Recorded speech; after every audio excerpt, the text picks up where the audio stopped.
Hey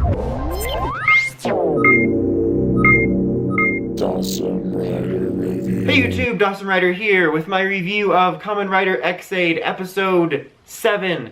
I keep forgetting because I mix up the 7 in this one and the 38 was Yoder. But anyway, this is Episode 7, and it was another good one for me. I actually like this one quite a bit in terms of stuff it set up. First off, what I liked about it was that hiccup burk that just happened. I just called it a burk. Classic me. Anyway, I like that it sort of deviated from the formula it had already established. And by that, I mean, for this arc about the level 3s, we've only had 2, but we were in sort of a familiar pattern of, hey look, this bugster has this gashat, let's get it and do level 3. And I just kind of assumed, okay, we're gonna do that now for Lazer, and then Snipe. But it was really neat to actually deviate from that and not only have both of the other gashats appear at the same time, but we had a B-plot going on of Snipe going after his, which will inevitably lead into next week when he actually gets his. So I thought that was neat. It wasn't like revolutionary storytelling in terms of just general storytelling, but it was nice to see that Ex-Aid sort of sticking to that trend it's established in other areas, such as the case of the week of not following a similar format that's easily trackable, like stuff like Ghost did. So I appreciated that, and it also gave Snipe something to do without either outright leaving him out, which wouldn't have been terrible, or forcing him into the plot that maybe didn't need him there. So I liked that. I actually quite like Lazer too. I think it's an interesting situation. On one hand, I have to say, I don't remember if I said this last week or not, but I kind of wish that Snipe had gotten his power up first and then Lazer, just because the idea of him being the bike as his second level is interesting. It's kind of dumb, but it's interesting. And it sets them apart, and I feel like we haven't had enough time to use that. In this episode, they made sure to get in, an Ex-Aid on the Lazer bike fight, but that's like 2 fights before he was able to find something where he's more mobile. And I'm happy that he has a mobile form now that's not waddly, for sure, but if we were gonna do the bike idea, I wish we would have committed to it more for a bit, even if it was for funny stuff, I guess. I don't know. Seems like a weird opportunity and like a weird choice at the end of the day when you realize that they were gonna give him a humanoid form later. But regardless, it's nice to see him actually have a humanoid form, and I actually quite like the suit. I have a few problems with it here and there, but overall it's really unique. Like, it's a samurai warrior motorcycle thing, which is just like so Toku, but in the good way. And I like it. I like his weapon a lot. Like I said, it's nice to actually have him have a mobile option to be more viable. But I do find it interesting. The main point of this episode was basically to make him the outsider. And which is funny because you could consider Snipe the outsider as well, but it's more like Snipe doesn't care.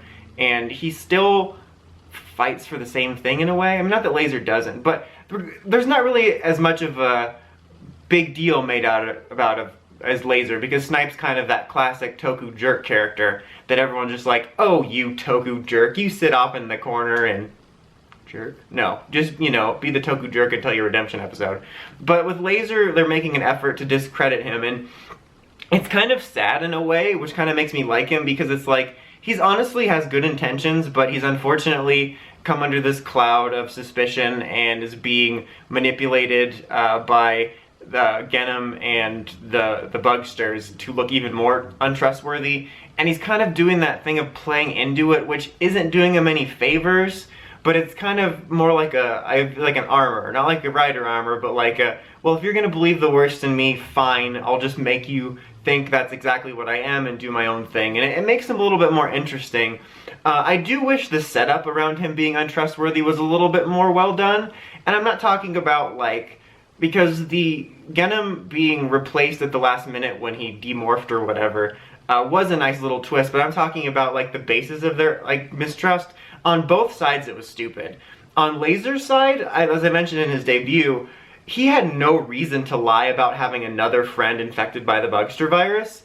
One would have done enough. Like I said, it seemed like he was trying to get street cred amongst Emu's bleeding heart of obnoxiousness by saying, well, if I say I have one friend that was infected by the Bugster virus, that's not enough. I need to have 2 Toku sad stories. So that was dumb. There was no need for that, both on a why did the writers decide that level and that guy's kind of an idiot level. And then on their side, the mistrust about it, it's such a small lie at the end of the day, because yes, he did lie about having a second friend that was infected, but he didn't, like I said in his debut again, he didn't say, haha, I lied to you, now I'm gonna blast you. It was, haha, I lied to you so I could find out more information about how the bugsters work.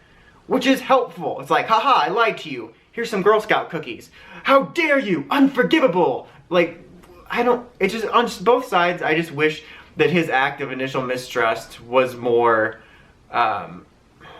important, I guess, to make you see why, like, they had a rocky foundation that felt more real instead of based on a bunch of stupidity all around. But I like the setup for where the story is going in general. I just wish they'd gotten there in a less stupid way. It just kind of seems ridiculous. Emu wasn't quite as annoying in this episode. It was kind of nice. Like, not nice. Well, nice, that was nice, but I mean, Lazer also got in his face, and I kind of like that everyone's just over him being kind of obnoxiously, like, righteous, which is kind of, it's nice to see everyone calling him out on that. Like I said, Genham's identity wasn't found out yet, even though Lazer initially saw him because of the switch out. I'm interested to see where that goes for sure. Also about Lazer, I think it's kind of interesting that they chose to have him be the character that's on the outs, given that he's the bike. Like, I mean, if Snipe was a different character, like if Snipe's character was like Lazer's character, then it would make sense, but it just seems funny to make the character that you don't want to work with because he's untrustworthy be the bike, because granted, riders don't always ride their bikes, but still, there's never been a rider series where the rider's been at odds with his bike. And like, he really had to do some convincing to Ex-Aid to get him to partner up with him as the level 2 form. So I think it'll be interesting to see where it goes from here. In terms of like the bike use. Like, that's a weird thing to really worry about, but because it's a character, and it's a character that's suddenly out of the inner circle, it's just like, oh, okay. So yeah, that's an interesting choice. But yeah, I think that's about it. I don't think I'm forgetting anything. Overall, I just found it to be a very solid episode that set up some interesting things, albeit in kind of a contrived way at the beginning. Like, this part wasn't, but the first part was, if that makes any sense. But so overall, I'd probably give it a 7.5.